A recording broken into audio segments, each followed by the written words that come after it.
বিসমিল্লাহির রহমানির রহিম। আমি বলতে চাচ্ছি, আমাদের দেশে বর্তমান যে হঠাৎ করে ভয়াবহ বন্যা, হাজার হাজার লক্ষ লক্ষ মানুষ বন্যার পানিতে হাবুডুবু খাচ্ছে, অনেক কষ্টে জীবনযাপন করছে, অনেক মানুষ মারা যাচ্ছে। আপনারা জানেন যে আমি একটি এতিমখানা চালাই। আমাদের এতিমখানাতে এখন ৬০ জন শিশু আছে। এতিম, অসহায়, পথ শিশু, অনাথ, রাস্তায় পড়ে পাওয়া, এই ধরনের শিশু। তো আমরা যে শিশুগুলো লালন পালন করি, এইগুলো সম্পূর্ণ ফ্রিতে করি। এখানে ৬০ জন শিশু আছে। এই ৬০ জন শিশুর পরিবার থেকে একটি টাকাও আসে না, তারা গরিব মানুষ। এমনও শিশু রয়েছে বাবা চলে গেছে, মা আছে। এমনও শিশু রয়েছে মা অন্য জায়গায় চলে গেছে, বাবা আবার বিয়ে করেছে। সৎ মায়ের লাঞ্ছনার যন্ত্রণায় কষ্টে তারা রাস্তায় উঠে গেছে। এই ধরনের শিশু রয়েছে প্রায় ৬০ জন।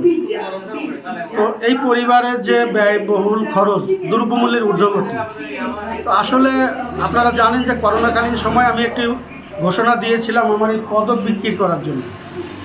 যখন অর্থনৈতিক সংকট আসে তখন নিজেকে আর ধরে রাখতে পারি না। তখন মনে হয় আমার যা ছিল সব তো এতিম অসহায়দের জন্য বিলিয়ে দিয়েছি। আমি এখন ঘর ভাড়া থাকি এবং এখনও কর্ম করি। এই যেখানে আমি দাঁড়িয়ে কথা বলছি এটা কিন্তু ওয়ার্কশপ। যদি একটু ঘুরিয়ে যদি একটু দেখানো হয়, পিছনে লেদ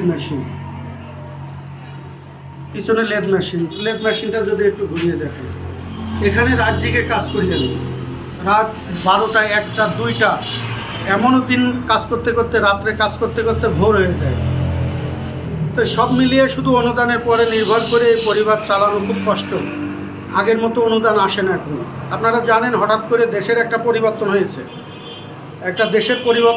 এখন অনেক মানুষ ছোটাছুটি করছে, দৌড়াদৌড়ি করছে। আর আগে যারা তো অনুদান পাঠাতো তারা অনেকেই বিপদে আছে। আবার নতুন করে এখন যারা সরকারে এসছে ওনাদেরকে বসতেও একটা সময় লাগবে, স্থিতিশীল হতেও একটা সময় লাগবে। তো সব মিলিয়ে আমরা একটু কষ্টের মধ্যে আছি। তা আমি বলতে চাই, আমার স্বর্ণপদক আছে, অনেকগুলো পদক এখনও বস্তার মধ্যে আছে, পদক রাখার জায়গা নাই। যদি কেউ, আমি এই কথাটা বলছি আপনাদেরকে, আমি এটা ব্যবহার করতে চাই না আমার এই বক্তব্য। সেটা হলো আমরা দেখি অনেক জাতীয় মানে আন্তর্জাতিক খেলোয়াড়দের জার্সি কিন্তু অকশানে ওঠে অনেক কিছু, কিন্তু এটা কোনো টাকা দিয়ে মূল্য দিয়ে কেনা যায় না। তো আপনারা, যেহেতু আমার রাখার জায়গা নেই, আপনাদের রাখার জায়গা আছে যাদের, তারা আমার কাছ থেকে একটি দুইটি এই সম্মাননা নিতে পারেন। যদি আপনারা মূল্য দিয়ে নিতে চান নিতে পারেন, যদি মনে করেন এমনি নেবেন এমনি নিতে পারেন, নিয়ে আপনারা ওখানে যত্ন করে রাখলেন। আমার তো রাখার জায়গা নেই।